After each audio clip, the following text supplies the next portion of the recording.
என்ன கொடுமை சரவணன் இது. அப்படிதான் இருக்குது ஸ்பைடர்மேன் வாழ்க்கையை பார்க்கும்போது. என்ன அடி, எத்தனை எதிரிங்க, சாவு பயத்தை காட்டிட்டாங்க பரமா.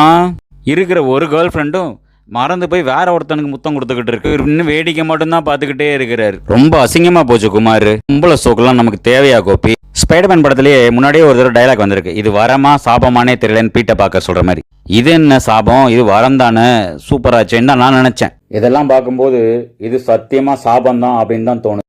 என்ன இதுல லாபம்னா ஒன்னே ஒண்ணுதான், பஸ்ஸுக்கு டிக்கெட் வாங்குற செலவு மிச்சம். சும்மா சருன்னு இப்படியே பறந்து பறந்து ஒவ்வொரு இடமா போயிடலாம். தன்னை சுத்தி இருக்கிற ஆபத்து தனக்கு பிடிச்சவங்களெல்லாம் பாதிச்சிருமோனே பயந்து தனியாவே வாழ வேண்டியிருக்கு. என்ன கொடுமை சரவணன் இதுதான். ஸ்பைடர்மேனோட இன்ட்ரோடக்ஷன் ஆகட்டும், ஃபர்ஸ்ட் ஆக்ஷன் சீக்வன்ஸில் அவர் ஓடி வந்து அந்த பில்டிங்லேருந்து குதிக்கிறப்ப அப்படியே ஸ்லோ மோஷனில், அது 3D எஃபெக்டில் பார்க்கும்போது சிறப்பாக இருக்குது. தமிழ் ஹீரோக்கள் யாராவது படம் பார்க்குறோமா இல்லை இங்கிலீஷ் படம் தான் பார்க்குறோமானே புரியாத அளவுக்கு அவ்வளோ கிளாப்ஸ், அவ்வளோ விசில் சத்தம். ஹல்க் வர சீனெல்லாம் தேட்டரே ரெண்டாவது அதிருது.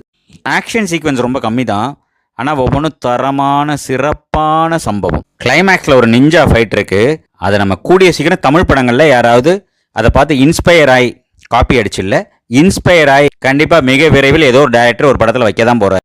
படம் கிளாஸான மேக்கிங், டெக்னிக்கலி சவுண்ட் எக்ஸலண்ட்டாக இருக்குது. சின்ன பிள்ளைங்களுக்கு மட்டும் இல்லை, பெரியவங்களுக்குமே பிடிக்கும். டாம் ஹாலண்டும் சரி, ஜெண்டையாவும் சரி, இப்போ தான் நம்ம ஒடிசியில் பார்த்தோம். அதில் அவங்க 2 பேர் ஜோடி இல்லை, இதுலேயும் அவங்க 2 பேர் ஜோடி இல்லை. இவர் வேடிக்கை மட்டும்தான் பார்க்குறாரு. ஹீரோக்கும் ஹீரோயினுக்கும் ஒரு முத்த காட்சி இருக்குது. முத்தம் கொடுத்தா பழசெல்லாம் ஞாபகம் வந்துடும். அப்படியா, இது நமக்கு தெரியாமல் போச்சு. நம்ம யோசிச்சுட்டு இருக்கும்போதே ஒரு ட்விஸ்ட் வைக்கிறாங்க, வேற மாதிரி இருக்குது, அது வேற மாதிரி. நன்றி, வணக்கம்.